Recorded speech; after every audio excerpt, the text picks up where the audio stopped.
especial, ya es la segunda que hacemos esta semana, Ujú. con el propósito de acompañar a todos los venezolanos en estos momentos tan difíciles de contagio de coronavirus que estamos viviendo desde que inició la pandemia.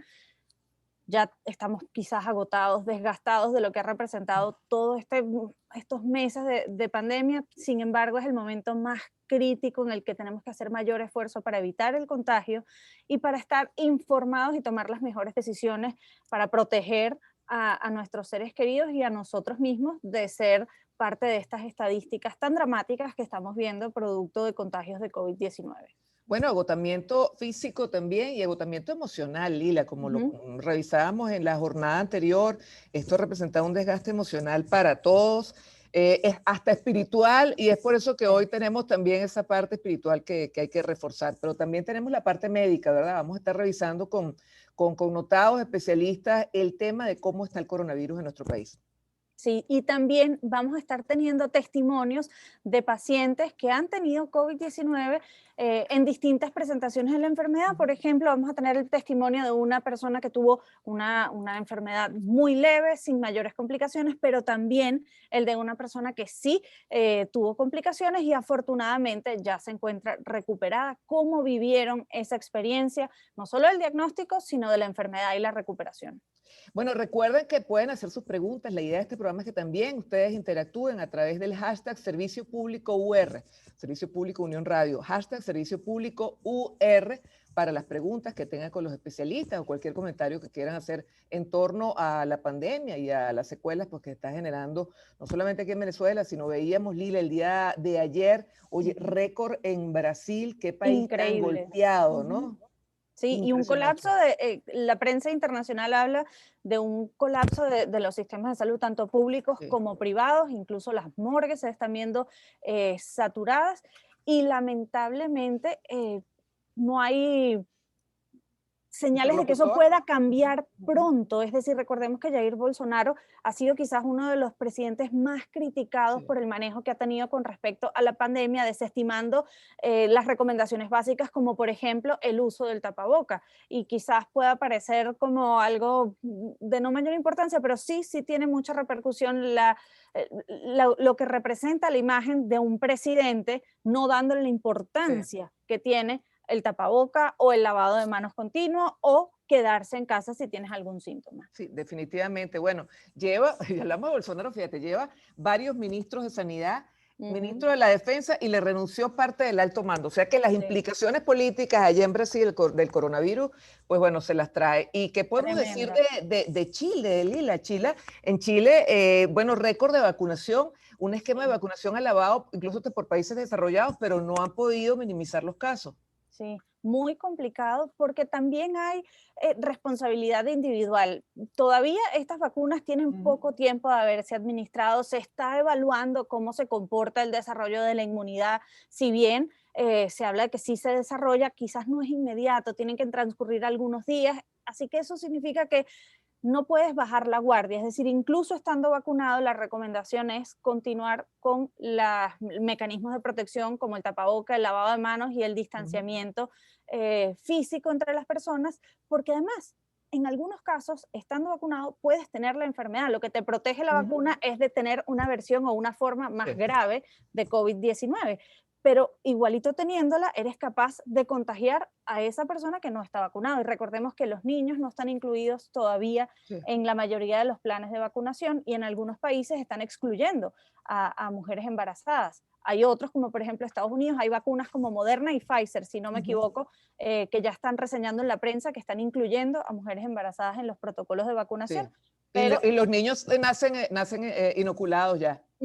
pero Sí. igual la recomendación es estas medidas de prevención para minimizar el contagio. Y leía una información, Marisabel, más temprano en Israel, y es que Ujú. celebraban con una fiesta el cierre de las unidades de COVID en los Oye, hospitales. qué maravilla. Así como la imagen me recordó mucho a los países que lograban controlar Ujú. la epidemia de ébola, que daban de alta al último paciente que estaba hospitalizado. Israel ha sido otro de los ejemplos en el mundo del protocolo de vacunación. Claro, es un país pequeño, una Sí. población pequeña y se puede controlar con mucha más facilidad lo que es quizás Brasil, con una extensión de Sí. territorio inmensa. Bueno, fíjate, caso contrario, me apunta aquí nuestra productora Valeria, es verdad, caso contrario es Uruguay, que ha sido un ejemplo en las instalaciones precisamente de salud y el manejo de la enfermedad en Latinoamérica, lo dijo también, ¿recuerdas? El especialista Monbrun ha manejado muy bien la pandemia de Sí, Australia y Nueva Zelanda.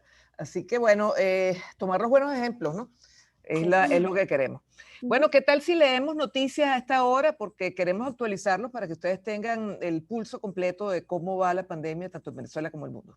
Arrancamos con efectococuyo.com. Registran otros 13 fallecidos y 1.254 nuevos casos de COVID-19 este 1 de abril. En las últimas 24 horas se reportaron 1.254 nuevos contagios y 13 fallecidos en el país, según informó el ministro de Comunicación de Nicolás Maduro, Freddy Ñáñez. Hasta la fecha, Venezuela suma 161.751 casos. En el nacional, destacan, en 4 días fallecieron por coronavirus 16 trabajadores de la salud. La Terrible. organización no gubernamental Médicos Unidos de Venezuela reportó este viernes que entre el lunes 29 de marzo y el jueves 1 de abril se registraron 16 decesos en trabajadores de la salud. Reporte 1 de abril, se recibe esta información de los 16 nuevos fallecimientos, mientras que los voceros oficiales reportan 1.615 fallecidos totales en el país. Y precisamente esta organización Médicos Unidos de Venezuela es la que da cuenta de que ya superan los 400 miembros de trabajadores de la salud que han fallecido por COVID-19 en nuestro país. Y eso es prácticamente una tercera parte de todas Sí. las muertes que se han registrado. Y es por eso, allí está la importancia de que quienes están más expuestos, que son esos trabajadores de salud de primera línea, sean la prioridad en la vacunación. Bueno, hay médicos y médicos y hay prioridades y prioridades. Fíjate el titular que voy a leer, Lila, y ustedes, amigos, de Contrapunto, por cierto. Según Cuba Debate, 21.000 médicos cubanos han sido vacunados contra el coronavirus en Venezuela. El portal de noticias de Cuba, Cuba Debate, aseguró que en un significativo esfuerzo del gobierno bolivariano, la totalidad de los más de 21.000 colaboradores cubanos en Venezuela ya han sido inmunizados contra la COVID-19 mediante el empleo de la vacuna rusa Sputnik V y su homóloga china Sinopharm. Contrasta mucho con lo que estabas diciendo anteriormente. En 4 días, 16 trabajadores de la salud muertos en Venezuela. Según Cuba Debate, 21.000 médicos cubanos en Venezuela ya han sido inoculados. Según la información reseñada por Cuba Debate, el doctor Reynold Delfín García Moreiro, jefe de la misión médica cubana en la nación suramericana, informó que hasta el momento solo se reportan las reacciones adversas descritas y esperadas por los fabricantes, mientras calificó el proceso de exitoso, a pesar de las complejidades logísticas que una campaña sí puede entrañar. También tenemos este titular del Nacional, Cardenal Baltasar Porras, y lupa con esto, hay un mercado negro de vacunas. El cardenal Baltasar Porras alertó que en el país se está desarrollando un mercado negro de vacunas, por lo que llamó una revisión global. Dice, hay gente que se ha vacunado pagando un tanto en un sitio privado o no sé de qué forma. Esto requiere una revisión global, indicó Porras, de lo que ha oído, sobre todo en Caracas, del mercado negro de vacunas. Consideró que quienes deben estar en el Plan Nacional de Vacunación deben ser los más vulnerables y débiles. Yo no había escuchado, te confieso, esto del mercado negro de vacunas, pero bueno, las denuncias del cardenal pues seguramente serán tomadas en cuenta, porque no es ningún mortal, bueno, es un mortal, pero digamos que tiene una importancia que sea un representante de la Iglesia Católica tan alto el que lo esté diciendo. Sí. En el Nacional, trabajo voluntario para quienes incumplan medidas sanitarias en Guarenas. La Policía Municipal de Plaza, en el estado Miranda, en conjunto con diferentes organismos de seguridad, sancionarán con trabajo voluntario a las personas que no cumplan con las medidas sanitarias de prevención de COVID-19 en esa entidad, en Guarenas. Óscar Enríquez, el director de la Policía Municipal, compartió en su cuenta oficial de Twitter sobre la situación la medida que se comenzó a implementar en esta jurisdicción. Para crear conciencia en la población, funcionarios de Policía Plaza realizan jornada de limpieza junto a hombres y mujeres que incumplen con las medidas de bioseguridad durante la cuarentena. Ojalá que este trabajo social sea con distanciamiento, Sí, porque sí. podría ser peor el remedio que la Medio que la enfermedad. enfermedad. Exactamente. En elestímulo.com dan solo 14 días de hospital y gastos hasta 23.000 dólares por COVID para los asegurados en Venezuela. Ahora las compañías de seguro privadas y del Estado solo están obligadas a cubrir un máximo de 14 días de hospitalización y a reconocer un máximo de 23.595 dólares en gastos para los pacientes asegurados y atendidos en una clínica de primer nivel. Según datos de medios locales y familiares de pacientes tratados, un día en terapia intensiva en una clínica puede costar entre 2 y 4.000 dólares. Wow. En una clínica modesta en la ciudad de Caracas, la cobertura de un seguro de 13.000 dólares alcanza para unos 12 días, dijo una fuente que pasó por la experiencia de tener un familiar con COVID-19. Mira, tú sabes que esto, me quedé pensando en lo de las sanciones. Tú sabes que las sanciones en varios puntos del país están aplicando también sanciones. Valeria me apunta en portuguesa $10, pero creo que es, no sé si es en Vargas o en Guarena, incluso estaban poniendo a la gente a hacer trabajo comunitario e incluso hasta hacer planas, en el sentido de usar tapabocas. Pero bueno, mira, yo no estoy de acuerdo con las medidas punitivas, pero también es verdad que la responsabilidad individual cuando falta, pues bueno, en otros países se aplican sanciones para las personas que no cumplan los requerimientos del Estado en este sentido. Pero bueno, ya tenemos a nuestro entrevistado, ¿no? Sí, tenemos ya conectado al doctor Enrique López Loyo, quien es médico patólogo y presidente de la Academia Nacional de Medicina, a quien damos la bienvenida. Además, agradecemos que se tome este tiempo para compartir con nosotros y con nuestra audiencia, dando información necesaria, importante para lo que se está viviendo en el país.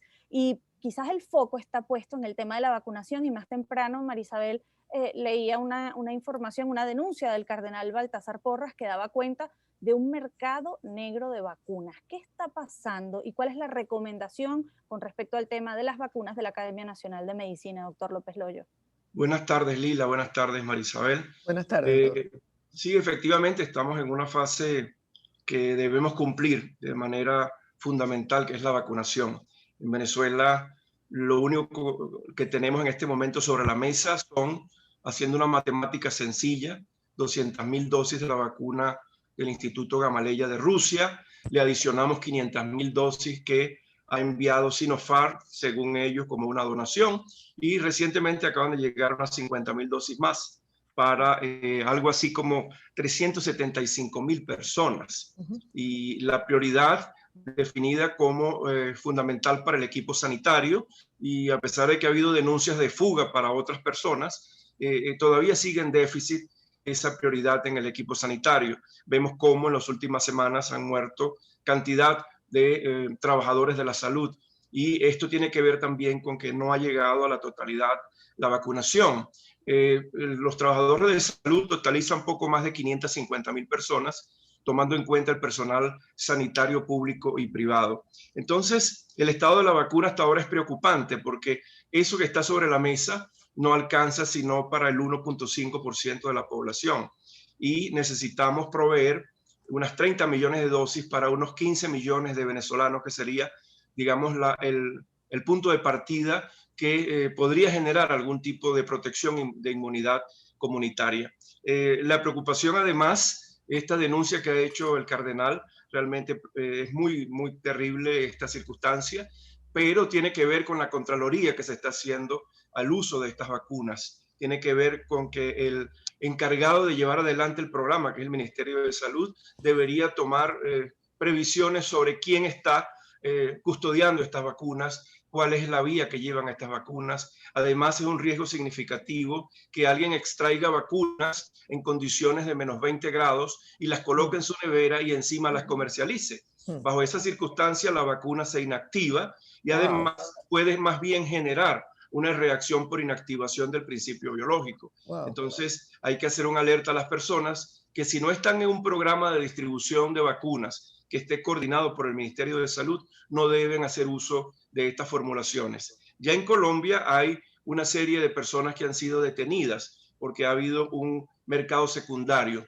Toman el vial ya usado, le colocan una solución fisiológica y lo hacen pasar como vacunas y lo venden en un mercado negro. Imagínese. Y eso probablemente también, como todo lo malo, puede permear también para Venezuela. Entonces, la persona que está en casa, que no está en grupo prioritario, que está esperando ese listado que se vaya llenando de forma progresiva con las personas que van a acceder a la vacunación, deben tener la calma suficiente. Y mientras tanto, mientras no haya la vacuna, la única vacuna que hay es el tapaboca, las reglas de distanciamiento social e higiene personal. Nuestra preocupación en la academia ha sido en los últimos meses que se genere un programa nacional de vacunación serio, que sea único, envolvente, que no esté suscrito por elementos asociados a la posibilidad de que alguien con más influencia o menos influencia pueda hacer uso de la vacuna, que es, digamos, un elemento estratégico desde el punto de vista epidemiológico para cortar la cadena de transmisión.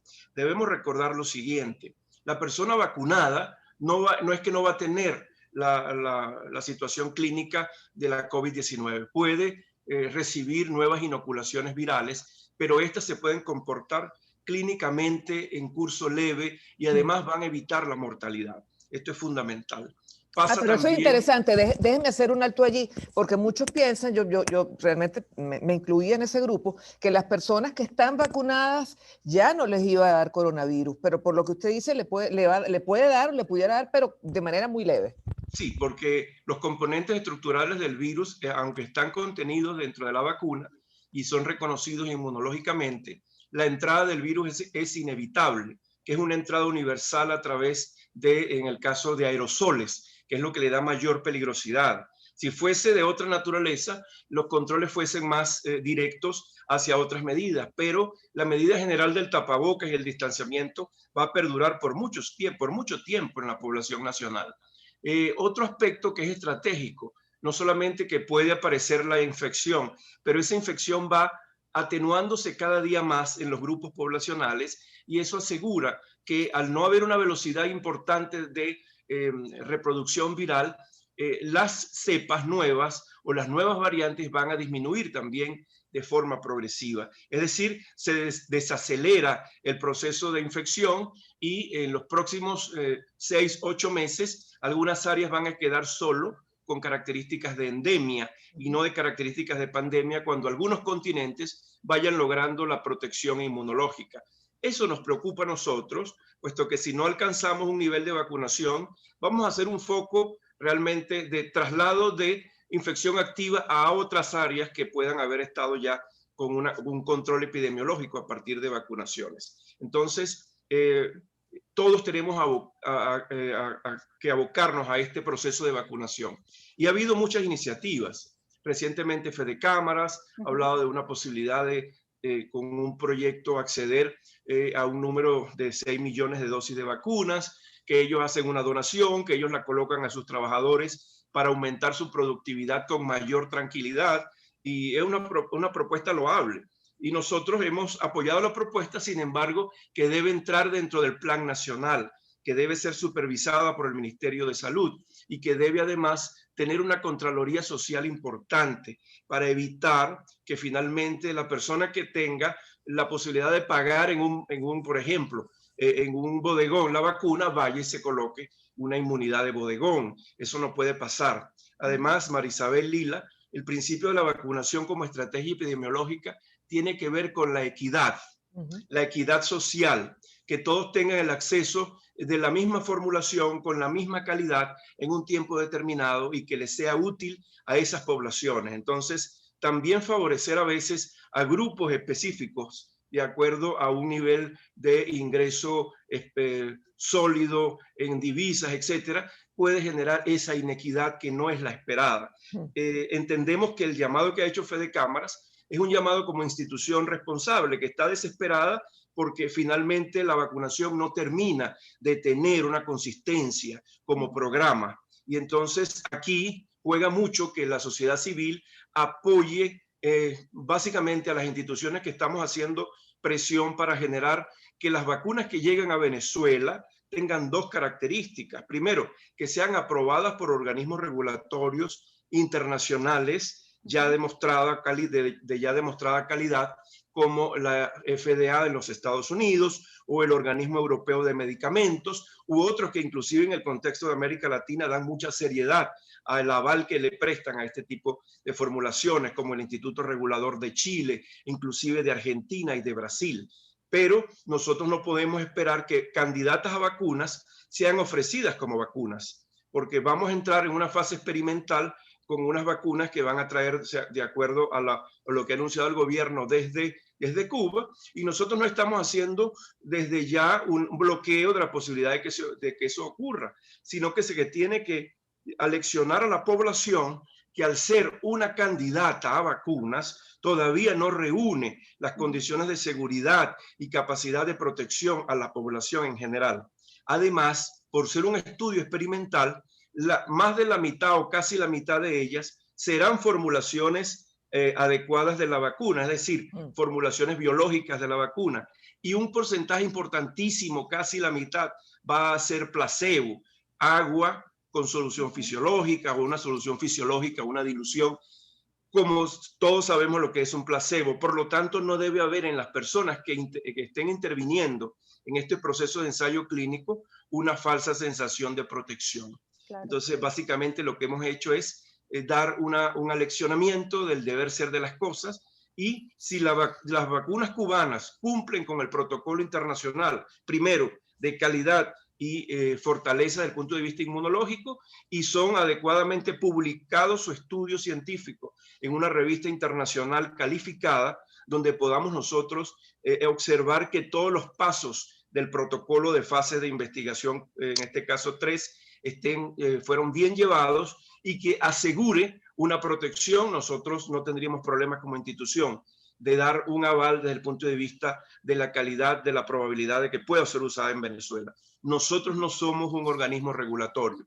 Entendemos que somos una institución asesora del Estado, pero que también en esta circunstancia tan difíciles de llevar en cuanto a la opinión pública, porque hay una marea de información que circula, que sataniza vacunas, que estigmatiza tratamientos, que coloca gotas milagrosas, que utilizan unas formulaciones ya en una caja anti-COVID que venden, lo que significa es una violación de la ley del medicamento, por ejemplo. Y nos ha tocado a nosotros como institución darle una orientación a la población general y darle también una serie de herramientas al propio Estado venezolano para que esta fase de vacunación sea exitosa, porque la vacunación es una apuesta para todos los venezolanos, no significa para los de un color y de otro no, o de una religión u otro no. Aquí está la vida de todos. Estamos todos imbricados en una familia que se llama Venezuela, y la respuesta del Estado, junto con su sociedad civil organizada, debe ser en unidad para lograr ese proceso de vacunación. Doctor López Loyo, se han instalado estas mesas de vacunación, entiendo que han tenido contacto y son parte de estas mesas de vacunación para la gestión de las vacunas que desde el Estado se van a traer o se están trayendo a nuestro país. ¿Qué ha pasado con el mecanismo COVAX? ¿Se ha adelantado en algo que pueda permitir más que el 1.5% de la población, que es lo que cubren estas vacunas que hasta el momento han llegado a nuestro país? Bueno, el mecanismo COVAX está en un proceso administrativo en este momento, en la cual se ha aprobado ya una especie de cuota inicial que incluye la infraestructura para la cadena de frío y una primera parte de entrega que estaba pautado para finales del mes de abril. Ahora probablemente sea para el mes de mayo. El problema ha sido recientemente en que el desacuerdo del gobierno con la formulación de AstraZeneca y la Universidad de Oxford, que es la que tenía el fundamento para la distribución de productos de vacunas en COVAX, ha generado entonces una expectativa en este momento en el cual no sabemos cuál será la formulación escogida. En este momento está inclusive la propia Sputnik 5 está siendo analizada para introducirse a través del mecanismo COVAX. La Sputnik 5 ha demostrado seguridad y fortaleza desde el punto de vista científico.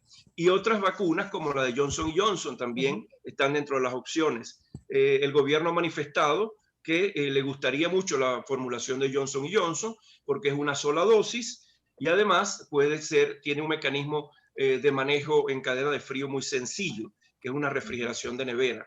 Estas opciones están sobre la mesa. El mecanismo COVAX no puede morir porque significa que podamos traer hasta 11.4 millones de dosificaciones para Venezuela. Significa entonces una esperanza. Pero si sumamos con matemática sencilla, unimos lo que pueda traer COVAX, más los 10 millones de dosis contratados con Rusia, más otras opciones que están llegando esporádicamente, no alcanzamos al 39% de la cobertura de vacunación. Necesitamos 30 millones de dosis base para completar esas dosis a un total de 15 millones de venezolanos mayores de 16 años, que es lo que la academia ha determinado como mínimo para lograr una inmunidad colectiva efectiva. Doctor López Loyo, ayer se registró nuevamente un récord de coronavirus en el país y de paso pues también un récord según las cifras oficiales, y reportamos pues las cifras oficiales, se registró según estas cifras 13 personas lamentablemente fallecidas. ¿Estamos en el pico? ¿Se puede esperar que la pandemia crezca en virtud, bueno, también que llevamos 2 semanas ya de confinamiento? Bueno, nosotros tenemos, a la luz de la cifra oficial, hay un aumento significativo, pero nosotros tenemos serias dudas sobre la capacidad diagnóstica, ya lo hemos dicho. Se están haciendo muy pocas pruebas y uno de los motivos por el cual sale de Venezuela el representante de la Organización Panamericana de la Salud es porque dijo claramente que no había el número suficiente de pruebas diagnósticas. Estableció, por ejemplo, que entre octubre y enero solo se hicieron 3.100 pruebas, que corresponden a 110 pruebas por millón de habitantes. Dijo además que entre el mes de lo que iba de enero a marzo se lograron aumentar a 21.583 pruebas, es decir, 770 pruebas por millón de habitantes. La capacidad limitada de confirmar con PCR genera cifras oficiales que están frenadas dentro de su estructura. Entonces, cuando vemos que países como Chile estaban haciendo entre 30.000 y 50.000 por millón de habitantes pruebas diagnósticas, observamos que el déficit es significativo en Venezuela y que se tiene que ahondar en eso. Lo que ha ocurrido es que el fenómeno ha arropado a la cifra oficial. Las condiciones en que está ocurriendo la infección es terrible, es arrolladora. Es una situación que para donde nosotros observemos existen focos de infección, existen una saturación de los servicios sanitarios públicos y privados. Todos tenemos referencias de un familiar o de alguien muy cercano que está en esa condición, familias enteras confinadas en su casa recibiendo terapia, y se ha generado hasta un mercado paralelo de concentradores de oxígeno, de gente que va a trabajar en casas, etcétera, que ayudan y prestan una función importantísima. Pero eso que ha ocurrido es producto de la liberación de diciembre y de carnaval.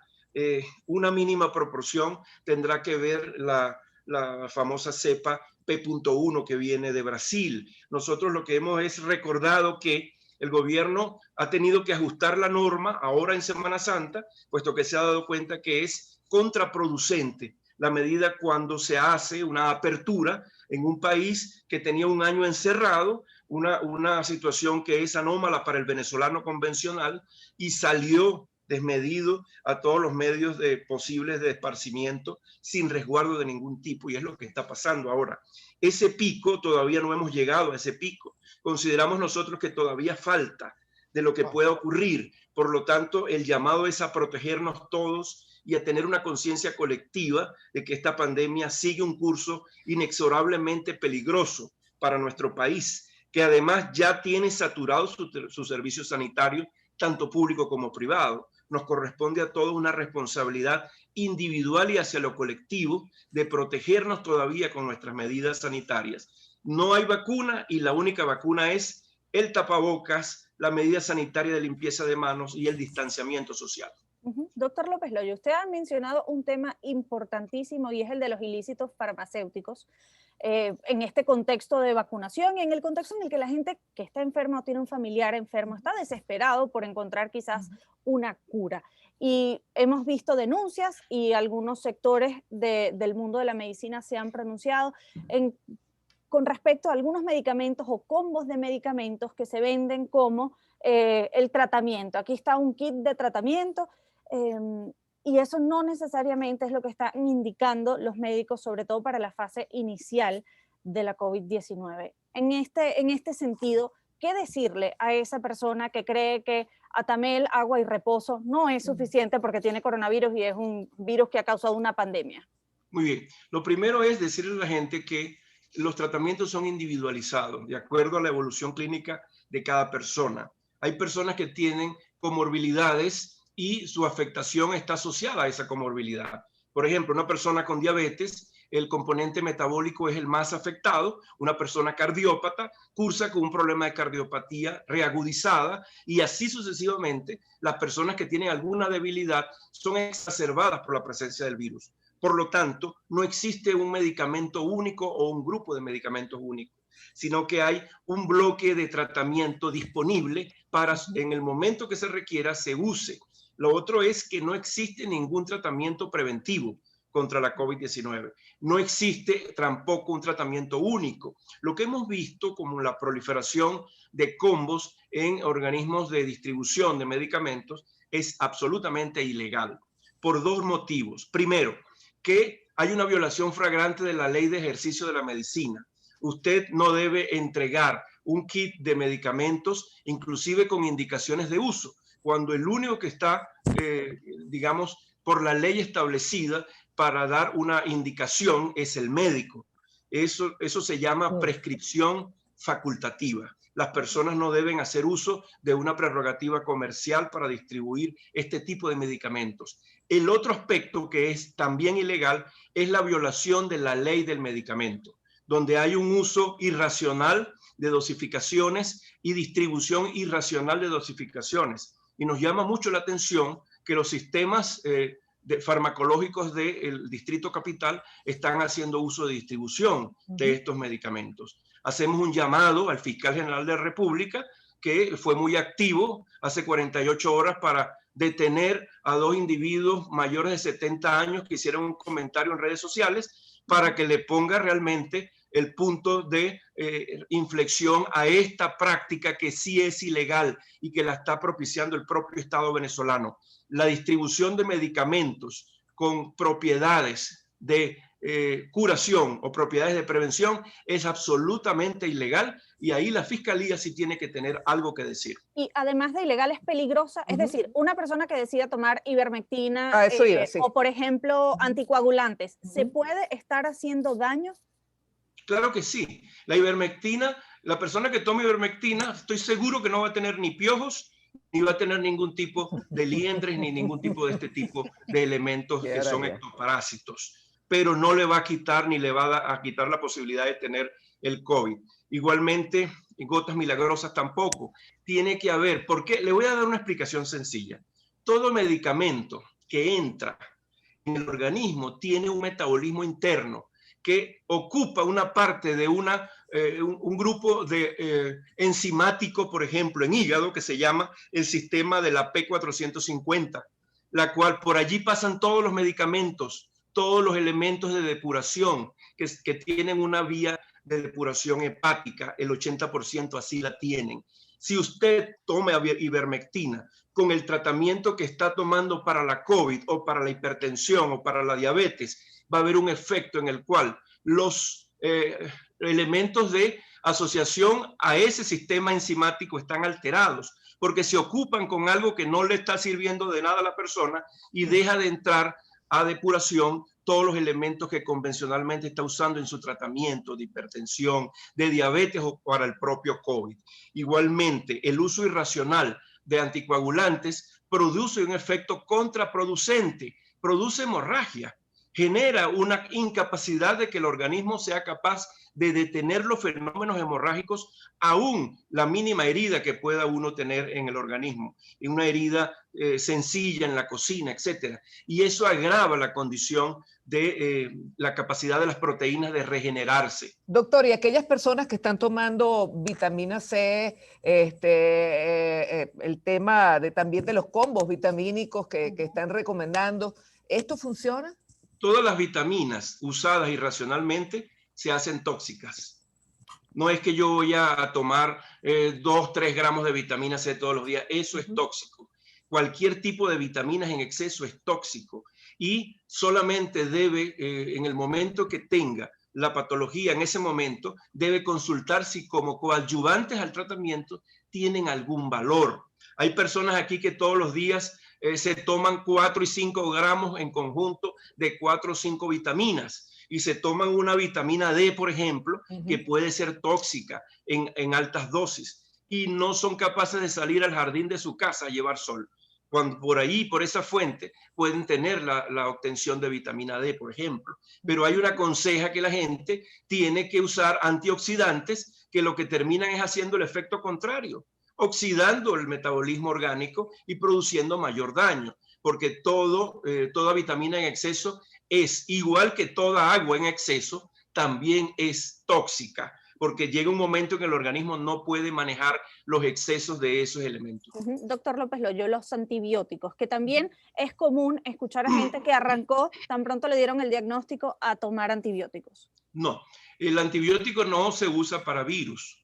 Los antibióticos son inicialmente bien calificados por bacterias, generalmente usando un antibiograma donde dice cuál es la norma de sensibilidad que tiene para un grupo general de antibióticos. El antibiótico solo lo decide el médico cuando, por ejemplo, en presencia de secreciones bronquiales, se evidencia que hay un aumento de la fórmula hacia los glóbulos blancos en este caso y genera una situación de infección sobreagregada a un componente pulmonar que ha generado la tormenta inflamatoria del virus. En ese momento, racionalmente, el equipo médico decide colocar antibióticos. Si no hay evidencia de infección de tipo bacteriana, la adición de antibióticos es irrelevante para la terapia contra el virus. Por otra parte, muchos antibióticos, la mayoría, tienen un efecto bacteriostático y bactericida, y algunas bacterias que tienen una función de protección porque forman parte de la flora normal del organismo, son barridas por el uso irracional de antibióticos. Y por otra parte, el uso irracional de antibióticos crea un mecanismo de resistencia mediante el cual, cuando se requiera realmente la necesidad de colocar el antibiótico, este no va a responder porque es ya resistente por el uso irracional previo que ha tenido. Es decir, se genera una especie de inoperante sistema de respuesta a los antibióticos por el abuso que se tiene con el uso irracional de ellos. Importantísimo eso que está diciendo, porque bueno, muchos dicen, me voy a adelantar a una neumonía y entonces empiezan a tomar antibióticos. Lo otro es que hay un fenómeno en el COVID. Hay una disociación radiológico-clínica en la mayoría de los casos. Es decir, cuando usted, a pesar de que muchas personas pueden tener una dificultad respiratoria progresiva, inclusive con una baja saturación por debajo del 93%, el estudio radiológico inicial a veces no da cuenta de infiltrados múltiples, sino que aparece de manera súbita en el curso de 24 o 72 horas y esto genera una sorpresa al equipo sanitario. Entonces hay personas que pueden o tener una condición de saturación adecuada y una radiografía con infiltrado, pero su saturación se mantiene. Otras personas que tienen saturación baja con una dificultad respiratoria y radiológicamente no tienen mayor infiltración. Por lo tanto, todo esto es simplemente una ponderación que hace el equipo de salud para definir el momento justo de la colocación de terapias. Entonces la gente no debe abrogarse, digamos, esa función que es una función médica, y la automedicación es contraproducente en una patología multifactorial como lo es la situación del virus. Es decir, la gente se muere no por el virus. Tienen que tomar en cuenta eso. El virus inclusive se va y es indetectable desde el punto de vista de su presencia en estudios inmunológicos, pero las secuelas son las que realmente matan. Y esto hay que tomarlo en cuenta. Usted no va a matar nunca el virus. Él llega, genera un efecto citopático y genera una tormenta de elementos de inflamación que son los que producen todos los mecanismos obstructivos a nivel pulmonar y son los que generan a nivel periférico en los vasos los fenómenos trombóticos. Pero él como tal no es el que mata, matan las consecuencias de su presencia por el organismo. A consecuencia de eso, además, inclusive acumulación de complejos inmunes detrás de las partículas que quedan del virus también producen trombosis. Sí. Y hay fenómenos las secuelas que se están registrando en relación al sistema neurológico. Claro, porque los complejos inmunes tienen una afinidad por el tejido neural y se adhieren a los mecanismos de transmisión y a las células neurales, sobre todo en los centros de la ventilación, en los centros del hipo, porque a veces se produce hipo, puede haber trastornos neurovegetativos, etcétera, y ellos, a pesar de que el virus es eliminado, persiste una reacción inflamatoria sobre los componentes neurales, que es lo que perpetúa lo que se llama el síndrome post-COVID. En el componente neurovegetativo se ha visto con mucha frecuencia las fases de cansancio, un cansancio que queda continuamente, y no es más que, en ese caso, hay una infiltración miocárdica, mínimas concentraciones de esos complejos inmunes producen una miocarditis y una miocardiopatía viral secundaria que puede persistir por mucho tiempo. Y cuando usted registra cansancio con disminución de la tensión, observa que hay una afectación de la capacidad del corazón de bombear en un momento determinado. Entonces, esta fase es la más delicada, porque ese síndrome post-COVID puede generar infartos masivos y trombosis, porque se tiene que mantener la persona en reposo absoluto hasta que la fase de cansancio y la fase de arritmias que puedan ocurrir vaya cesando de manera progresiva, puesto que las personas que han salido a sus actividades normales porque le dicen que ya su prueba es negativa, pero que tiene fases de cansancio, terminan con una complicación. Y casi el 85% de los pacientes mayores de 65 años que quedan con ese cansancio y no atienden las medidas de reposo que tiene que mantener, terminan con un fallecimiento súbito a través de una trombosis o un tromboembolismo pulmonar o un infarto miocárdico masivo. Entonces, vamos a tener información clara sobre esto para que la gente sepa que no en balde sea indetectable el virus en un momento dado, está dejando una secuela post-COVID que puede también ser mortal. A ver, ¿cómo se comporta, doctor López Loyo, en líneas generales esta enfermedad? Porque ha dicho que no se puede anticipar que la enfermedad vaya a agravarse. ¿Cuáles son las fases de una persona que tiene coronavirus? La primera fase es una fase como un resfriado común. En este momento, cualquier signo de resfriado es COVID hasta que no se demuestre lo contrario. Una carraspera, en un momento dado, algún escalofrío fugaz cuando sale uno a la calle, sentir un malestar o un mareo postural al momento de bajar la cabeza y subirla súbitamente. Ese tipo de cosas ya son indicativas de que puede estar ocurriendo un síndrome viral. Y uno de los signos cardinales es el dolor osteomuscular, sobre todo en el área dorsal, en la espalda. Pareciera que la gente tuviese siempre como un saco de cemento encima que le produce esa rémora para poder ejercer su vida normal. Esa fase inicial cursa como cualquier virosis y tiene un salto en el momento en que nos damos cuenta que puede comenzar una dificultad respiratoria progresiva, tos, puede instalarse secreciones o no. Pero la fase inicial de la entrada del virus es una fase respiratoria superior que se supera rápidamente. Y ahí es donde está. Eso va entre el 0 y el día 5, que es la parte asintomática completa de en este caso, hay una fase asintomática completa de 5 días, donde la persona es infectante. Pero entre el 5 y el 10 ocurre estos efectos clínicos iniciales como una virosis convencional. Entre ese día 10, que es el día mágico desde el punto de vista de qué va a decidir el virus sobre ti, es donde el virus evalúa, esta persona es hipertensa, vamos a echarle a perder el problema de tensión. ¡Qué barbaridad! Es prácticamente una vía, en el día 10 es una encrucijada. en el cual se encuentra una encrucijada como la araña, se encuentra como el distribuidor de la araña. Y ataca sobre el sector más débil. Sobre las zonas más débiles de la persona. ¿Y puede atacar varias al mismo tiempo, doctor? Puede hacerlo simultáneamente, porque en ese momento es que se produce la fase inflamatoria. Empieza a generar una degranulación de interleuquinas por respuesta inflamatoria masiva. Entonces, las áreas más vulnerables del paciente son las que se van a ir afectando. En un 80%, la mayor vulnerabilidad termina en el componente ventilatorio y pulmonar, pero en otras se va adicionando el componente de arritmia por una miocarditis inicial y en otras se van adicionando trastornos de tipo metabólico de la persona. Muchos hacen una descarga intestinal de virus donde hay una presencia de diarreas que pueden ser pertinaces o que pueden permanecer durante 4 a 8 días. Entonces hay un cuadro heterogéneo en el cual no hay una morfología única, sino en la mayoría de ellos el 80% cursa con una patología bronquial.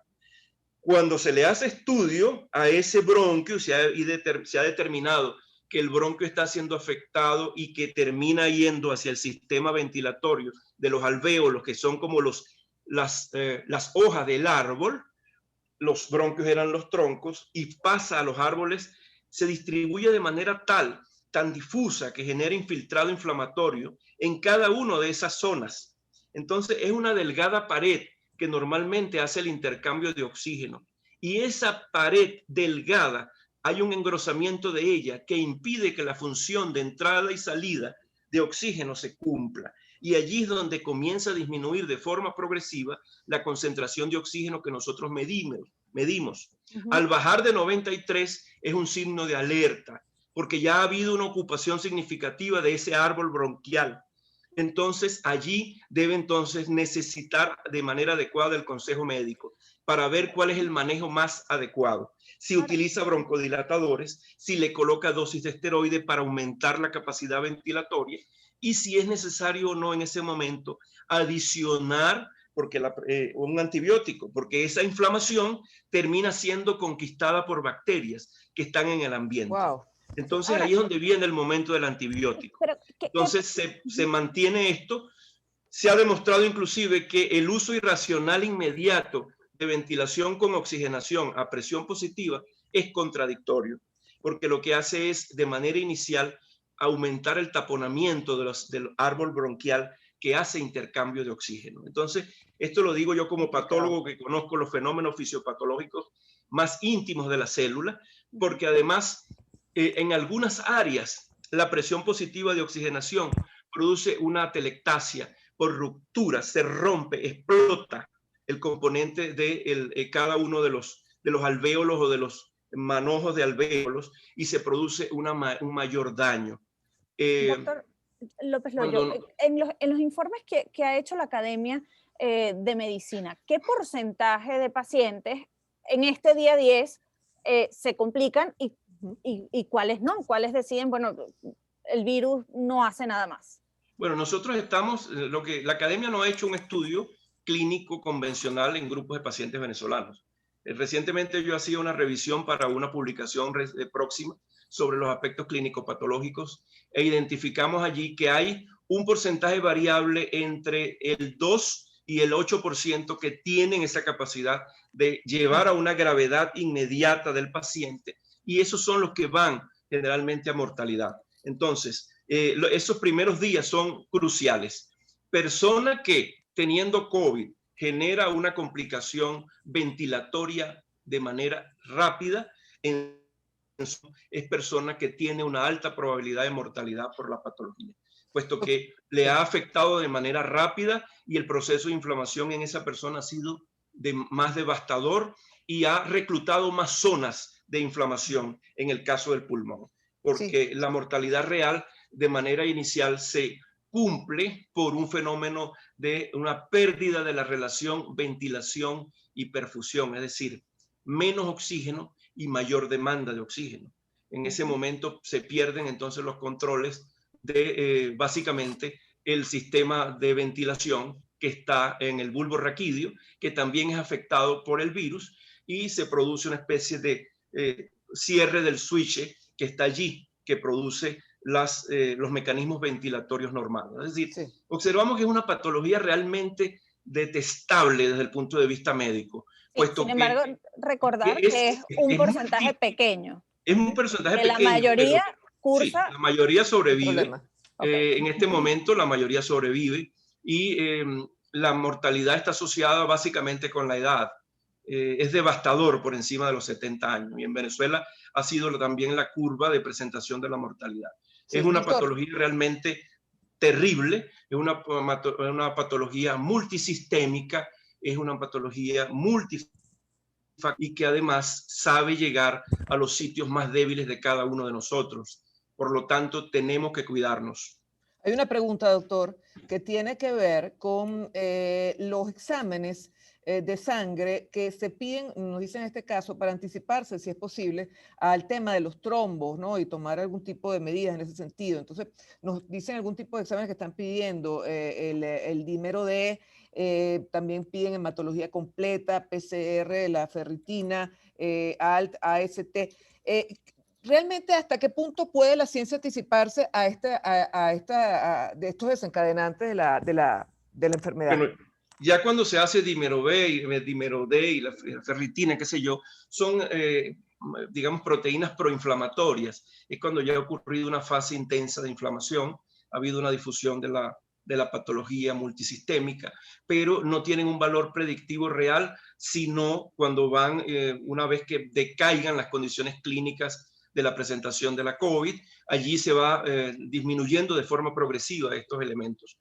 La disminución progresiva tiene que ver con el cese de funciones inflamatorias asociadas, por ejemplo, al reclutamiento de zonas vasculares o el reclutamiento de tejido en el área pulmonar y en el área sistémica en general. Ahora, llama mucho la atención esta progresión de la patología. Es una patología que tiene una especie de inteligencia biológica, que está justamente oteando las debilidades de cada persona y sobre ellas afecta. Entonces, la preocupación del mundo médico internacional ha sido el hecho de que se tiene que tomar conciencia básicamente del momento en el cual se deben colocar las terapias adecuadas. Es eso, es lo que ha sido infalible, que el equipo médico decida cuál es el momento de iniciar una terapia, incluyendo la propia ventilación mecánica.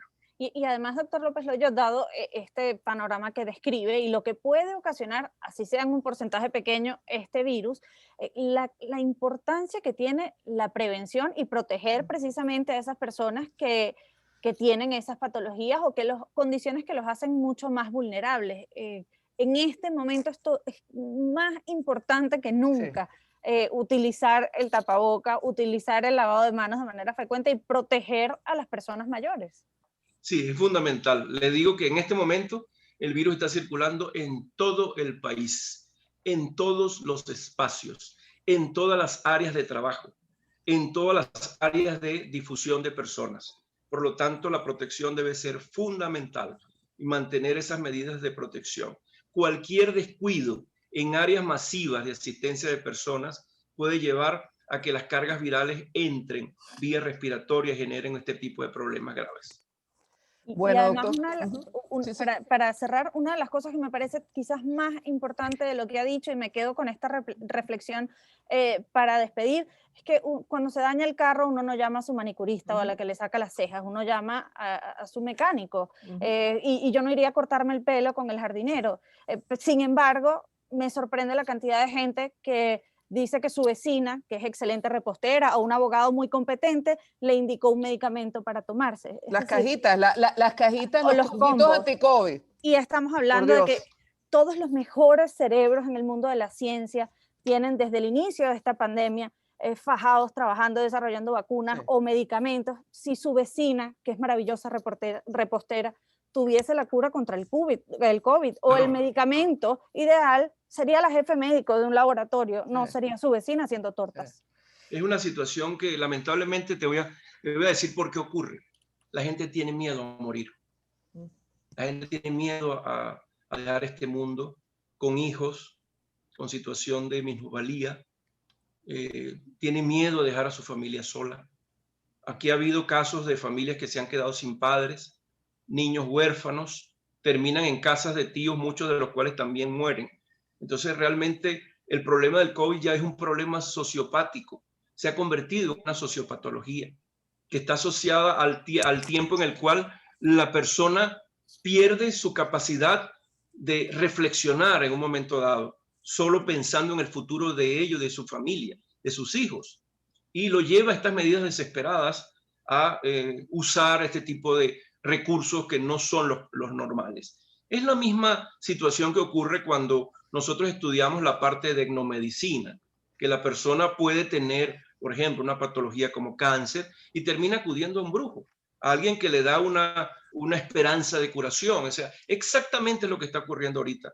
Esos combos, esa cuestión, además están lucrándose de la miseria, se están lucrándose de la necesidad de las personas de darle vida a su familia. Cuidarse del COVID en este momento es darle vida a la familia. Entonces es una responsabilidad que es bien difícil de cumplir cuando una madre en un barrio en Venezuela tiene que levantarse, así se sienta mal, a trabajar, porque si no, no le da de comer a sus hijos, así sea una vez al día. Entonces ahí nos enfrentamos a ese fenómeno sociopático que genera también esta patología como endemia. Y hay sitios donde los trabajadores se quedan sin su emolumento a tiempo porque hay, por ejemplo, restricciones para ir a trabajar. Entonces es contraproducente una cosa en relación a la otra. Es difícil explicarlo como fenómeno social en la presencia de una pandemia como esta. Vemos cómo naciones enteras con mucho dinero están sufriendo la sociopatología de sus familias que terminan arrodilladas ante esta circunstancia del virus. Entonces, cuando nosotros vemos las imágenes de cuando llevaban este miércoles santo en procesión por toda la ciudad al Nazareno de San Pablo, era una actitud desesperada de la gente, implorando,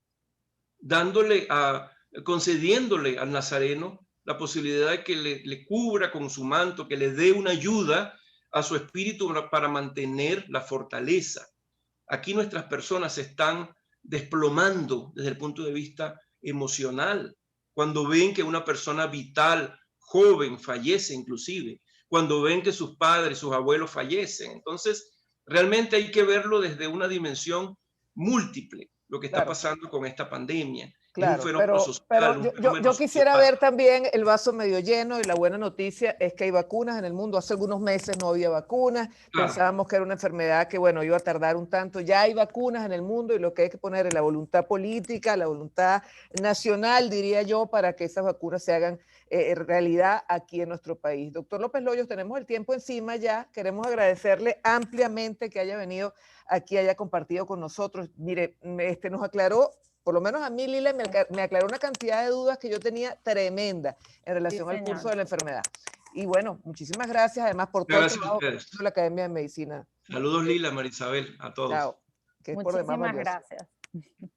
Bueno, me quedo, Lila, con lo que tú comentabas, y me quedo también con la advertencia que nos hacía el doctor López Loyo de, primero, no dejarse embaucar con que alguien le diga que va a conseguirle una vacuna. Si no es del plan de vacunación nacional o más adelante el de Fedecámara, no hay la posibilidad aquí, pues, de vacunas por fuera. Y fíjate lo peligroso que incluso te puede ser, pues te pueden meter un placebo sin una agüita. Pero además, el tema de los ilícitos farmacéuticos no es nuevo y no llegó con la COVID-19. Es un problema terrible que afecta incluso en nuestro país. Yo recuerdo hace muchos años haber hecho un trabajo de investigación en el Zulia. Había laboratorios que falsificaban medicamentos, eran pastillas que sencillamente no tenían compuestos y era para venderlos y lucrarse. Incluso lo importante que es que un medicamento mantenga y conserve esa cadena de frío o lo que el laboratorio estipuló para su almacenamiento, administración, incluso venta. Todo eso está estipulado porque se trata de medicamentos y cosas que son delicadas para la salud de las personas. Sí, bueno, definitivamente la explicación, además de la pregunta que tú hiciste, me pareció básica de los tres, de los estadios de la enfermedad. Yo no sabía esto del día 10, para mí fue totalmente novedoso, la clave del día 10 de la enfermedad, y además qué enfermedad tan terrible que te ataca en lo más débil que tú tengas, ¿no?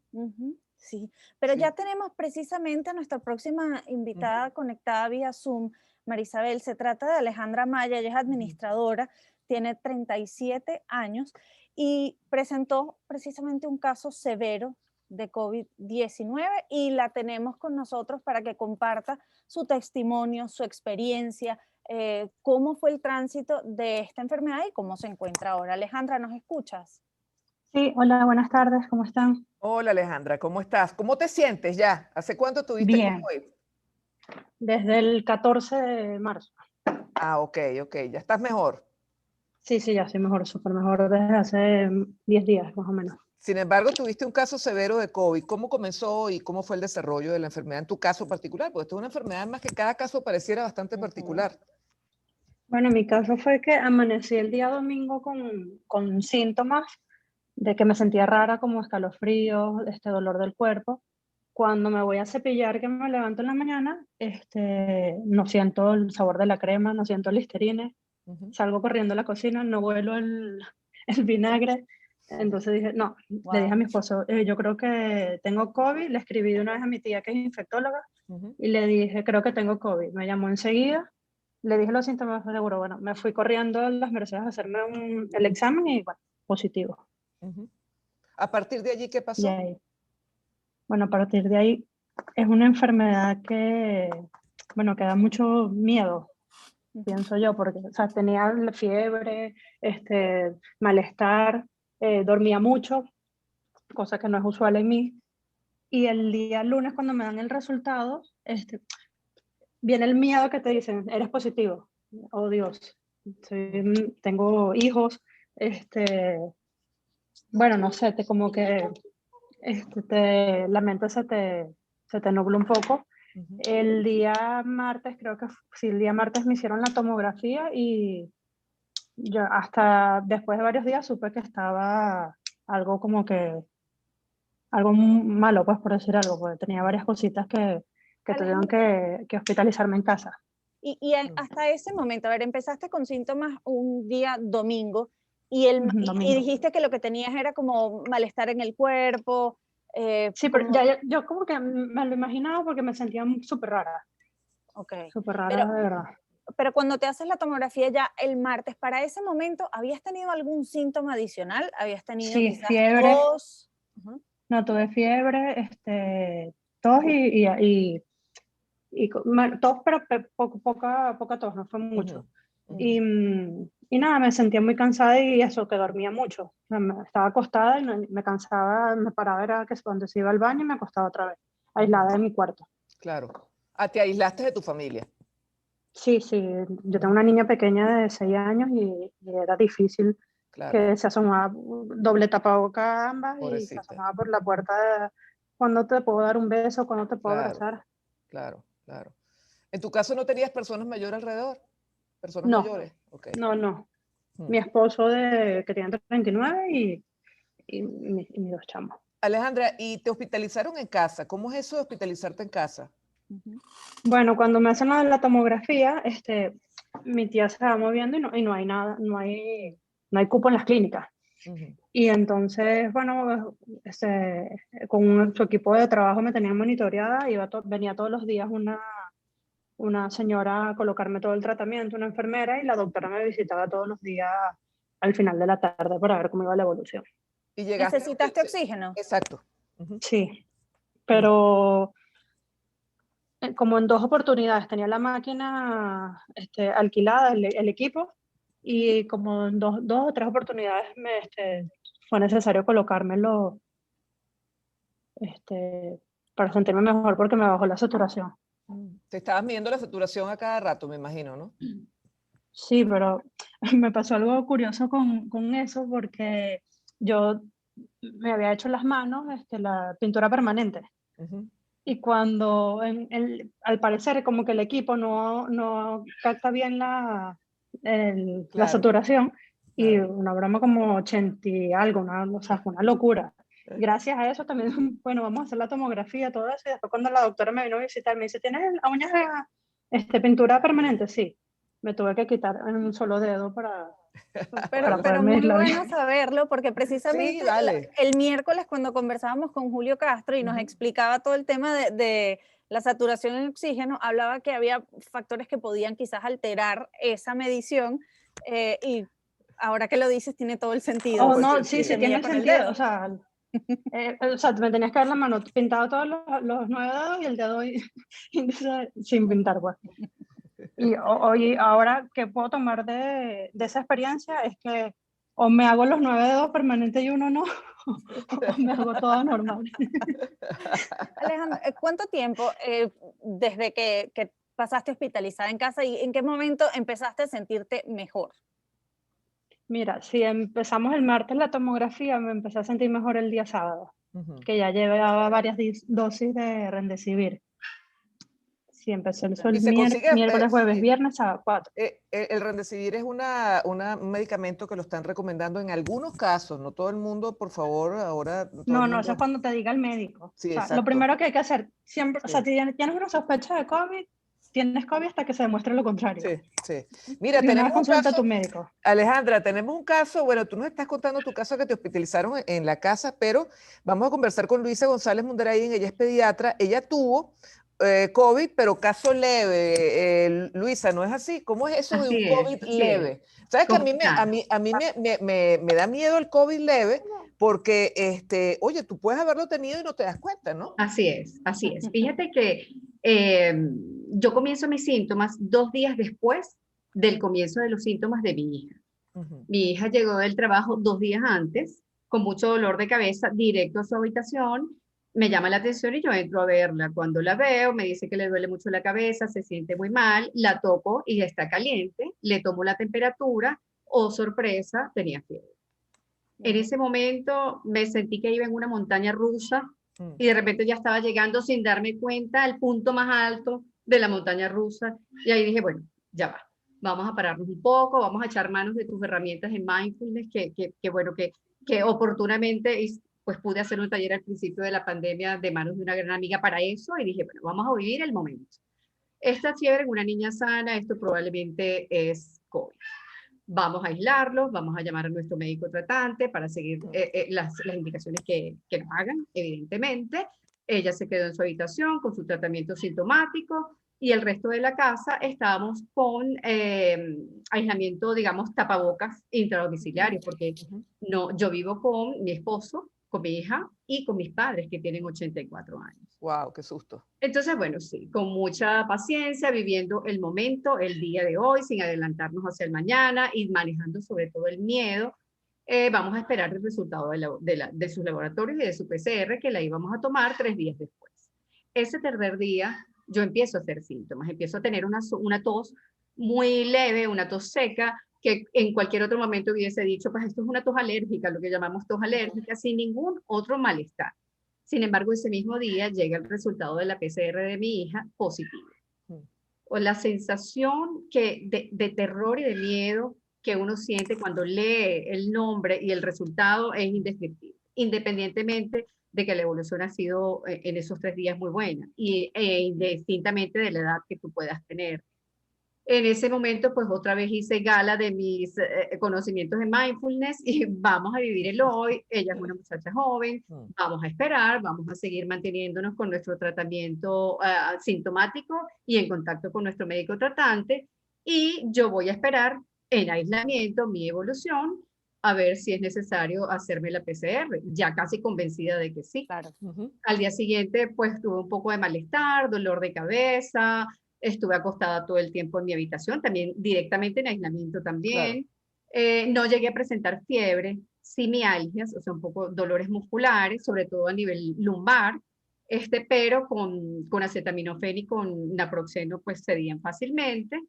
Y lo que sí fue llamativo para mí fue la fatiga muscular. Es una cosa indescriptible, es como que si tuvieses hecho un maratón y de repente tienes que pararte a buscar cualquier cosa, 2 pasos y ya el cansancio de los músculos era tal que tenía que pararme para poder seguir.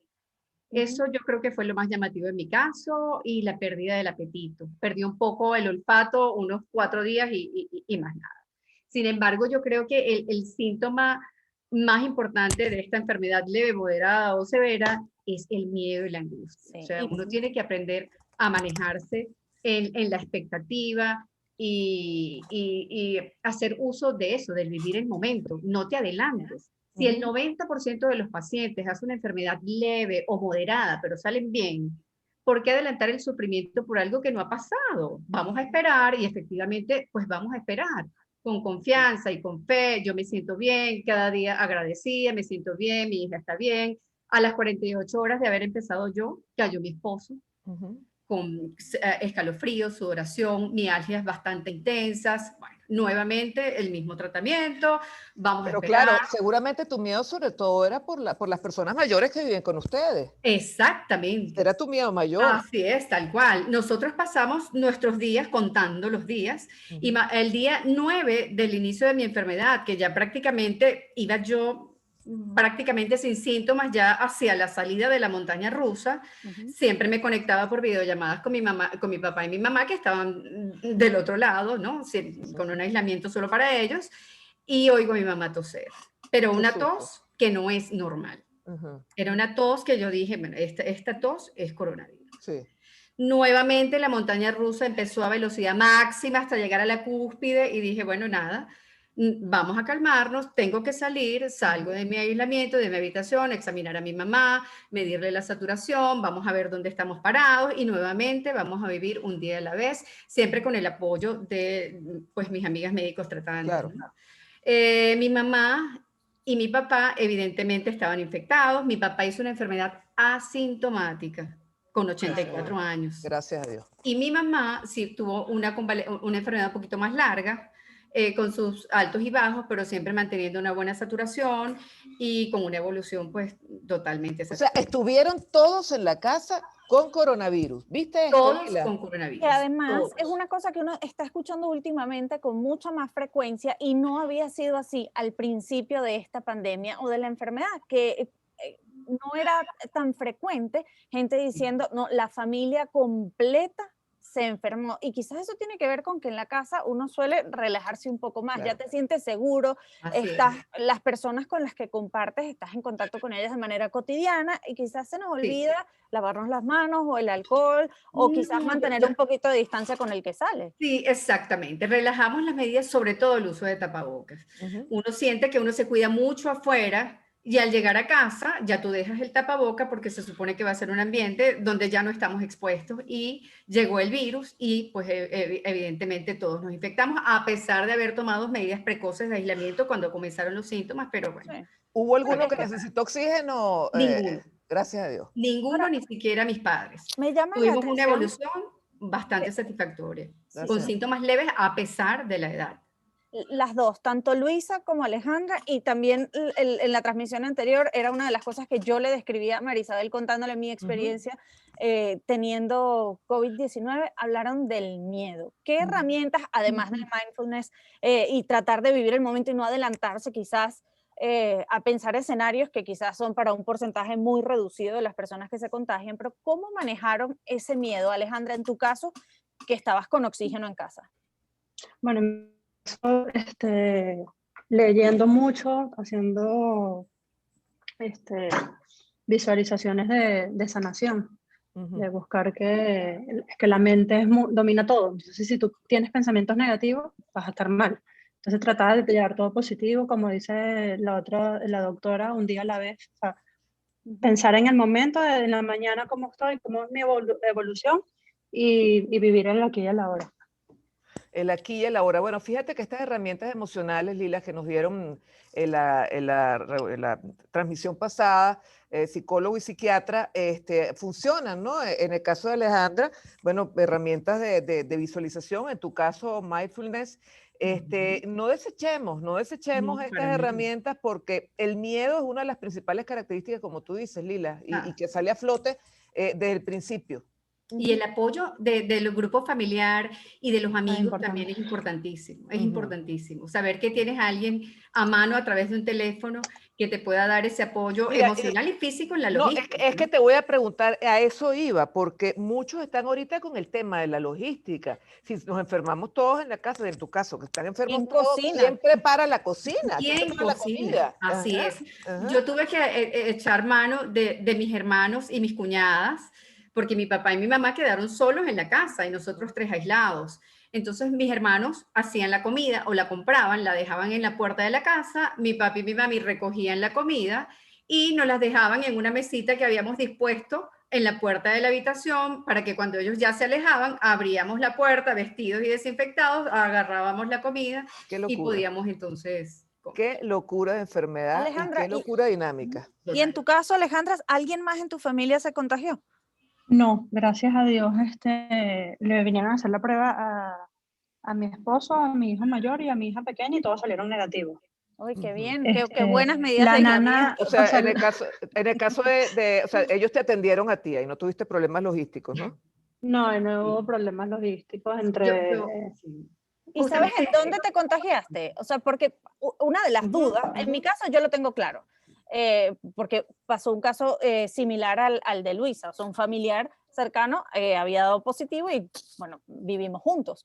Pero en tu caso, Alejandra, ¿puedes identificar el momento en el que quizás dices, ay, fue aquí? No sé, o sea, podría ser... Es que yo también, o sea, algo que he aprendido con el COVID es que yo soy demasiado, lo voy a decir súper criollo, pata caliente. O sea, yo estoy siempre activa, haciendo ejercicio, mi oficina, o sea, Te siempre estoy cuesta haciendo algo, mantenerte confinada, siempre con mi tapaboca, claro. pero te relajas, o sea, llegas a un lugar y, no sé, te quitas el tapaboca o piensas que crees que no están contagiados y es mentira, siempre O tienes que estar con el tapaboca. típico que estás comiendo y te quitas el tapaboca, pues en el sitio donde estás comiendo. O en un restaurante, también Exacto. puedes, no sé, de verdad el lugar en sí, no sé, pero ¿qué aprendí de eso? Bueno, no he salido desde entonces. Y tapaboca, lavarte las manos y el distanciamiento. Yo también soy muy cariñosa en el sentido de saludar, hola, con un beso, créanme que Sí. ahora de bromita el puñito. Sí.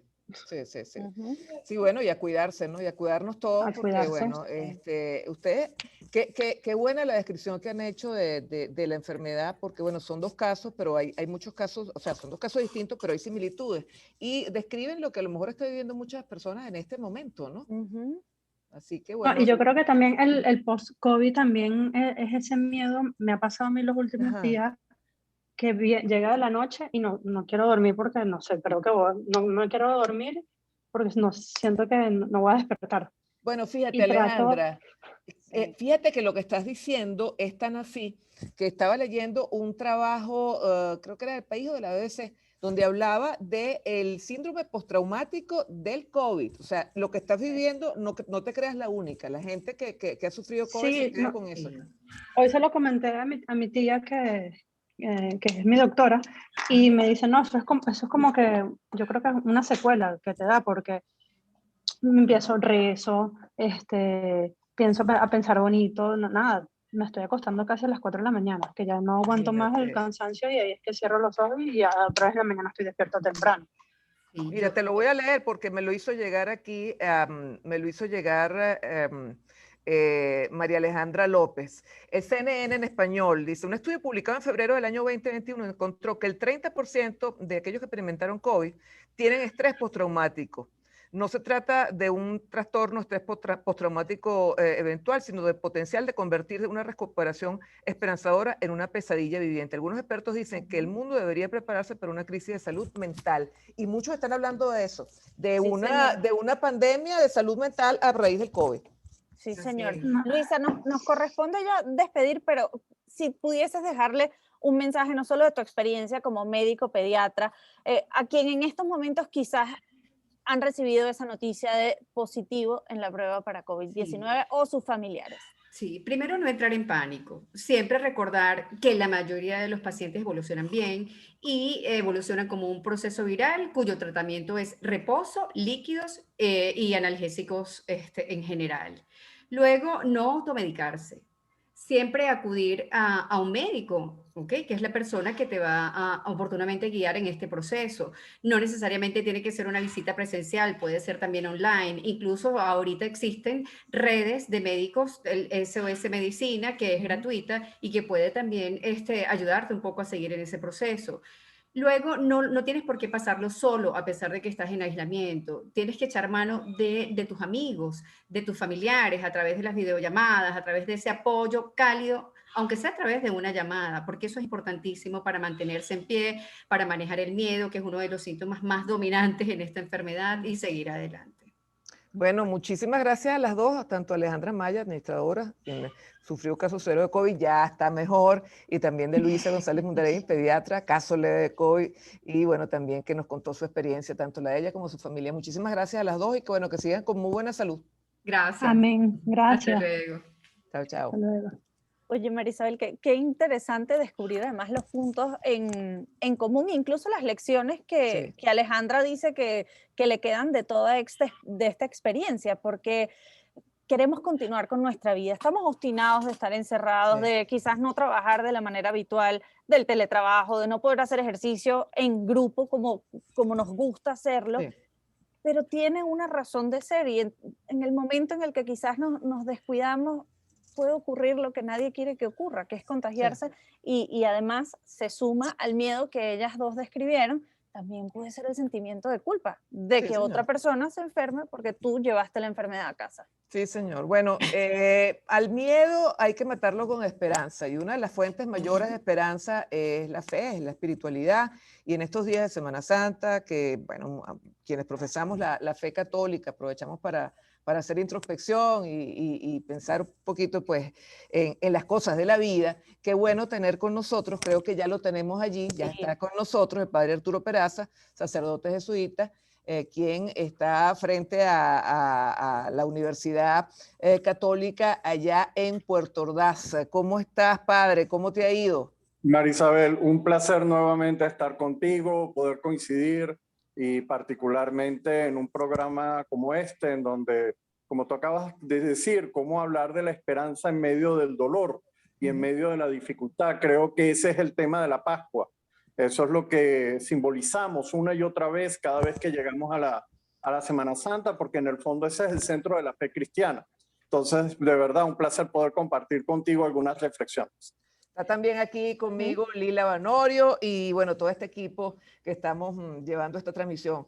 Padre, tú sabes que, coincide esta Semana Santa con un crecimiento exponencial del coronavirus, y por eso estamos llevando a efecto estos programas para orientar. Y bueno, tal vez dentro de la espiritualidad podemos encontrar algunas claves.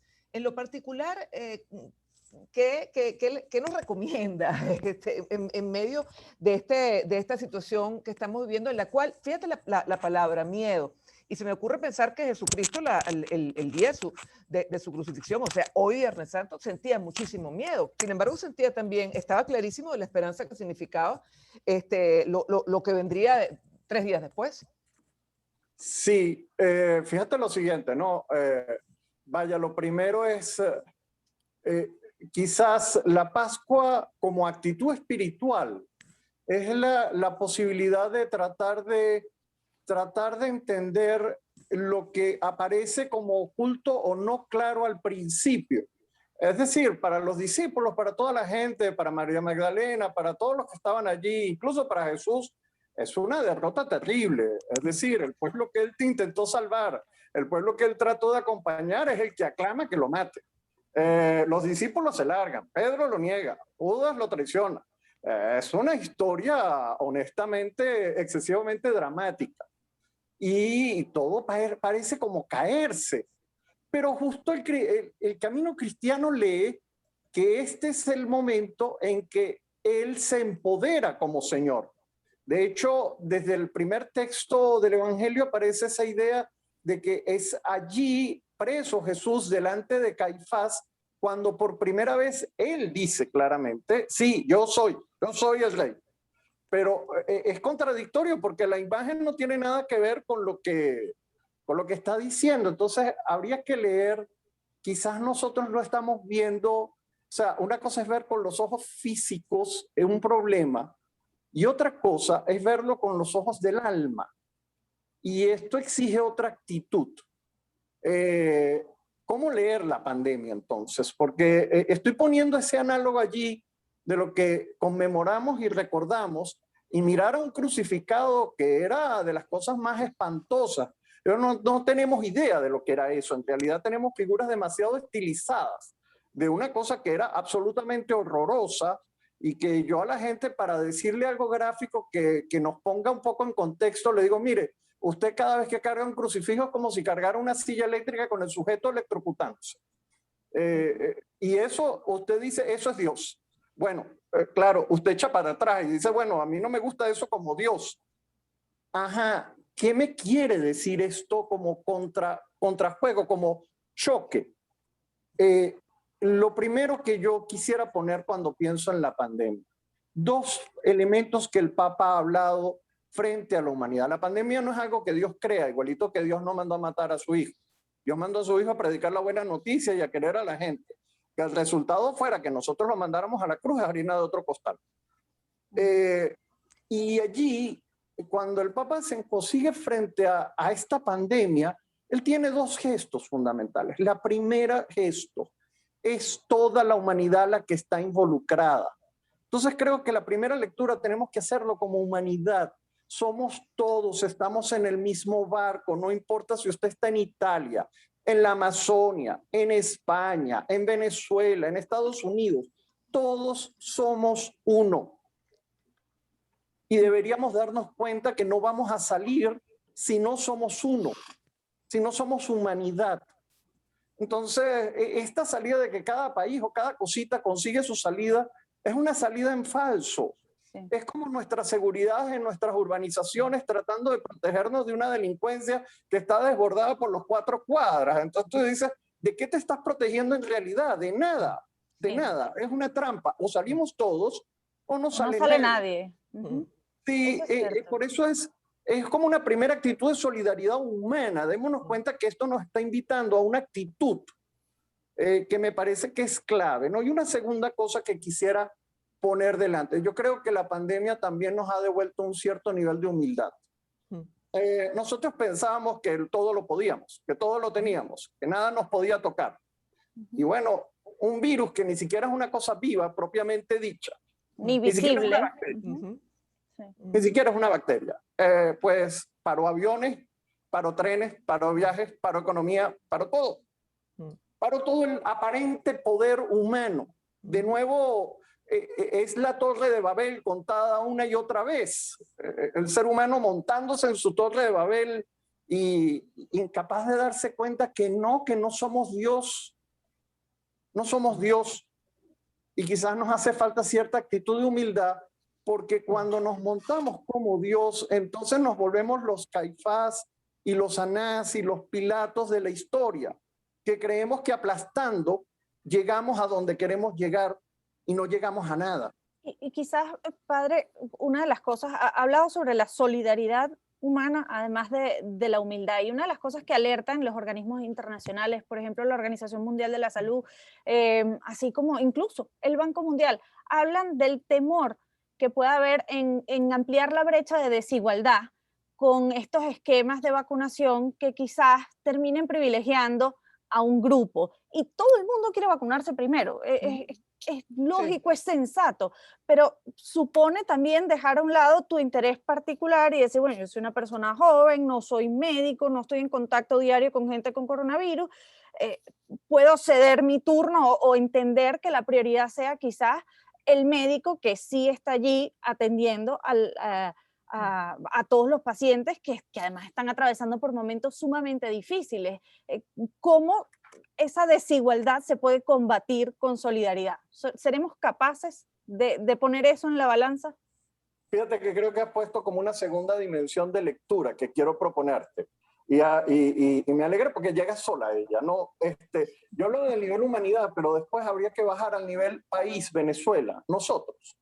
Y cuando bajas allí, hay un primer elemento que tú has destacado en el cual estoy absolutamente de acuerdo. Políticas públicas coherentes.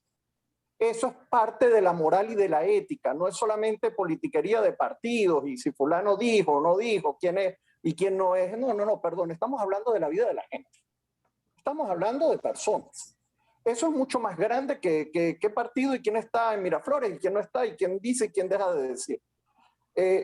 Debe haber una política pública coherente, transparente, claramente establecida, que tiene que ver con esos criterios que tú has tratado de establecer. Yo tengo que primero vacunar al personal de salud que está enfrentando la situación. Aquí en el estado de Bolívar tienes la queja de todas las enfermeras y buena parte de los médicos, y recientemente mira, en esta semana creo que han fallecido 5 médicos, si la cuenta no me va mal, aquí. Y claro, eso no aparece en la estadística del gobierno. Volvemos a decir, una política pública no transparente no ayuda. Tapar no ayuda. No decir la verdad no ayuda. Es lo de Jesús. Yo vine a decir la verdad. Bueno, si eso me toca problemas y me trae problemas, pues bueno, trae problemas. Pero no decir la verdad y taparla no ayuda a una política pública eficaz que atienda lo que hay que atender, y que, como tú acabaste de decir, hay un orden que hay que seguir. Y esto sigue una segunda actitud que me parece muy importante. Y aquí giro la espada hacia los ciudadanos, hacia nosotros. Es una actitud de ciudadanía. Yo, claro que le tengo que exigir al gobierno, pero claro que me tengo que exigir yo como ciudadano. Y exigirme como yo como ciudadano significa una responsabilidad de cuidarme. La escena de carnaval no es solo responsabilidad del gobierno, es responsabilidad de los ciudadanos que se montaron en el Callao a hacer el festival que hicieron. El tema de la coronafiesta famosa no es solo responsabilidad de no sé quién y no sé cuánto, es responsabilidad de todos, o sea, y de cada persona que hace eso, porque lamentablemente podemos sacar cientos de ejemplos de personas que no han entendido que somos una humanidad, y es en donde va la solidaridad. Pero Iva, ahí volvemos otra vez con el tema, ¿no? En el sentido de que a mí no me va a dar, le va a dar al otro. O sea, nos sentimos superhéroe, heroína, invulnerable, y a mí no me va a dar, le va a dar al otro. Y en ese sentido, bueno, si a mí no me da. Y así es, y entonces viene el tema de la soberbia que estábamos hablando, Marisabel, nuevamente. Esa actitud soberbia no ayuda a efectivamente darnos cuenta que no estamos para pisar las cosas. Yo tengo que entender que es otra la actitud, y nos falta como ciudadanos. En parte el problema del país es que no hay ciudadanía. O sea, cuando tú vas al fondo de nuestro drama, Marisabel, no es solamente un grupo político y la cuestión de lo que pasa y deja de pasar. Sí, todo eso es real, y el poder no está funcionando bien, pero ese no es el centro. El centro es que eso es una consecuencia de la ausencia de ciudadanía, y allí somos responsables todos. Y se manifiesta en este tipo de cositas, en donde yo tengo que darme cuenta que de mí dependen otros, y que yo soy responsable de mi familia y de mi comunidad y de la gente con la que trabajo, y que hay que tener unos modos responsables de funcionar. Y creo que esa actitud ciudadana nos están invitando a crecer. Entonces la pandemia está hablando, es a la actitud del ser humano que tiene que crecerse en el problema. Y la pandemia deja de ser solo un momento de dolor para convertirse en una oportunidad de crecimiento. Eso es a lo que llamamos crisis. La palabra crisis es la oportunidad de un momento difícil, pero cuya superación logra que efectivamente salga algo mucho más denso y más profundo. Y la Pascua es eso, es una crisis de la cual nace una vida mucho más profunda y mucho más rica. Eso es lo que los cristianos decimos. La muerte no tiene la última palabra, tiene una palabra muy poderosa, tan poderosa que mata a Dios. O sea, el pecado es capaz de matar a Dios. Eso es lo que decimos. Y que es una muerte violenta, pero no es la última palabra. A ver, nos queda poco tiempo para despedir esta transmisión especial, pero sobre todo en las últimas semanas nos ha tocado convivir quizás con algo que resulta difícil para todos los seres humanos, independientemente de su credo, y es con la muerte. ¿Cómo se da consuelo ante algo que desafía la lógica? No ha debido ocurrir, era una persona quizás joven, hace 2 días estaba perfectamente bien. ¿Qué le diría al venezolano en general que le ha tocado eso, lidiar con la muerte incluso estando de lejos? De lejos y de cerca, mira, creo que hay una primera actitud fundamental, y esto nos habla a nuestra espiritualidad más personal. En el dolor lo que uno puede hacer es acompañar. En la cruz no se habla. El Viernes Santo no es un día para decir muchas palabras. Los Viernes Santos son para saber estar allí, como estuvo María al pie de la cruz.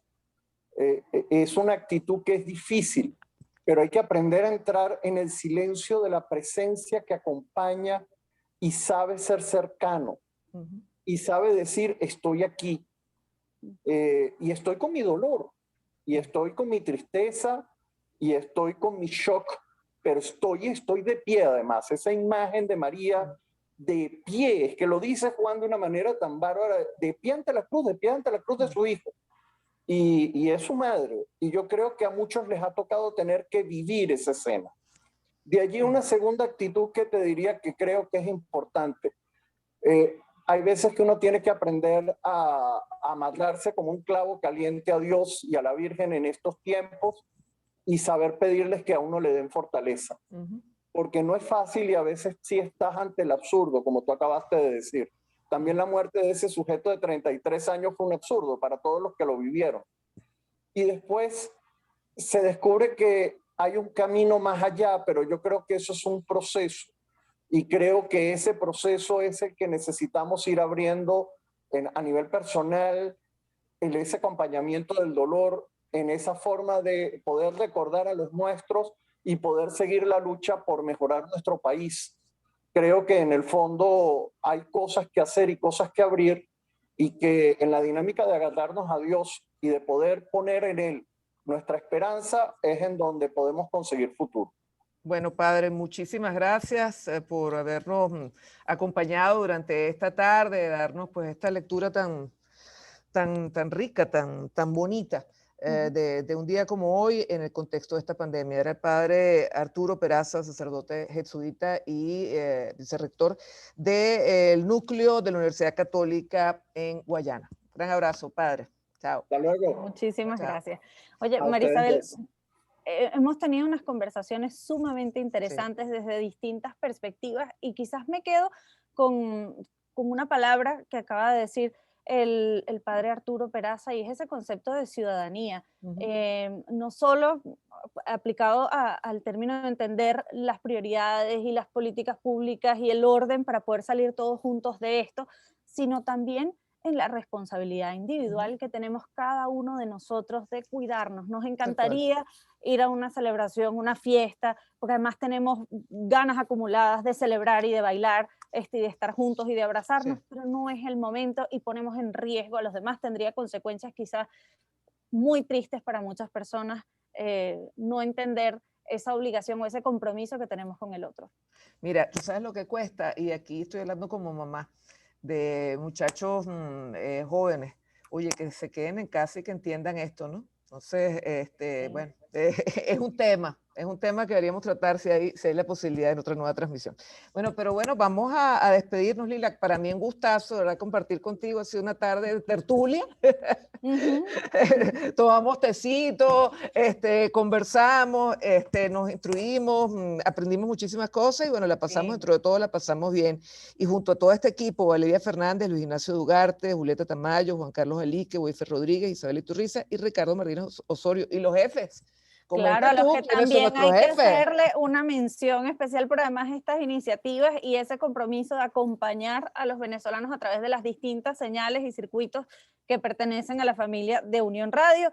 Así que por su trabajo y apoyo, muchísimas gracias a Desmond Río Bueno, María Alejandra López, Enrique Gómez, Jaime Rojas, y agreguemos también a Antonio Cerfati, la cabeza de todo este equipo que tiene iniciativas como estas para poder darles información y acompañarlos, porque todos estamos transitando por esto. Bueno, pendientes de las redes de Unión Radio, parte de estas entrevistas se van a montar también en YouTube. Vamos a hacer pues un resumen de las mismas, vamos a hacer infografías y bueno, la noticia, las informaciones que ustedes manejen y ustedes necesiten, se las vamos a dar a través de nuestras distintas redes. Gustazo, Lila, un beso. Un placer, Marisabel, que se repita. Chao, igual. Hasta luego, amigos.